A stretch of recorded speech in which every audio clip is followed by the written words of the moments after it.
Trying to reset your password in QuickBooks Online but don't know how? You can reset your password from the login page. Go to the QuickBooks login screen and click the link "I forgot my user ID or password." Enter in your email address, mobile number, or user ID you use to log into QuickBooks with. After you have finished entering in your details, click Continue. This video contains steps for both email and mobile experiences. For the email option, you need to check your inbox. You will receive an email from Do Not Reply at intuit.com. Once the email has arrived, you can see the Reset Password link next to your email address, user ID. Select Reset Password. A new page will load in your internet browser. Now, you need to enter and confirm the new password.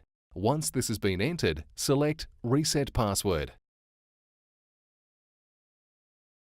For the mobile option, enter the 6-digit code you received to your mobile, then select Continue. Select Reset Password next to your user ID. Enter in your new password, ensuring to meet all requirements. Once you have confirmed the password, select Reset Password. Congratulations, you have now reset your password, and you will be logged into your file straight away.